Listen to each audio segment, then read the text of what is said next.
Lorsque le Seigneur annonce et confirme la vérité,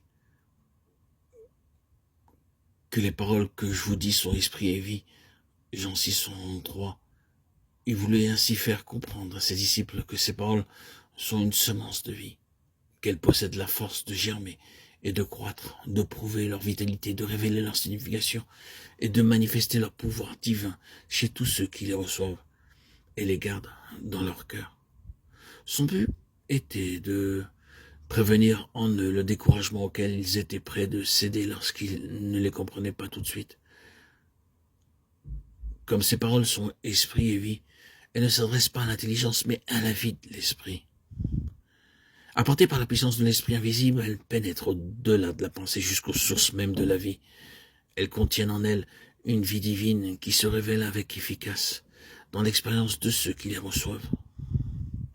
En outre, Jésus voulait nous enseigner que pour pouvoir entrer dans notre cœur, ces paroles doivent trouver en nous une nature spirituelle. Toute graine demande à être semée dans le sol qui lui convient. Il faut que le sol aussi bien que la graine contiennent des éléments de vie. Il ne suffit pas que la parole divine soit reçue par l'intelligence, par les sentiments ou par la volonté seulement. Il faut encore que de là, elle pénètre dans la vie même de notre être, dans cette nature spirituelle de l'homme qui est le centre de sa vie et dont la conscience est la voix. C'est là qu'il faut reconnaître l'autorité de la parole. Et ceci même n'est pas encore assez car la conscience de l'homme est captive sous la domination de puissance qu'elle ne peut pas contrôler. Ce n'est donc que l'Esprit de Dieu, l'Esprit que Christ est venu nous apporter qui pourra, en devenant notre vie même, recevoir et assimiler les paroles divines et nous en faire réaliser la force. Pour étudier l'action d'Esprit, apportons le plus grand soin à bien saisir et retenir cette vérité qui nous préservera de deux erreurs.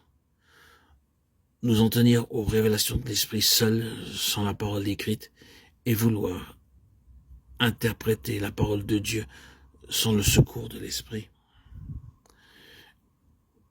Examinons la première de ces erreurs, celle de ne vouloir que l'enseignement de l'Esprit sans la parole de Dieu.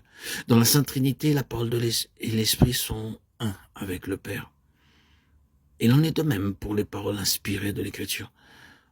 Le Saint-Esprit a donné un corps aux pensées de Dieu par la parole écrite, et c'est pour nous en révéler le sens et la force qu'il vient demeurer dans notre cœur. Si vous voulez être rempli de l'Esprit, soyez remplis de la parole. Si vous voulez que la vie divine de l'Esprit se développe en vous, qu'elle acquiert force et puissance dans tout votre être, soyez riches en connaissance de la parole.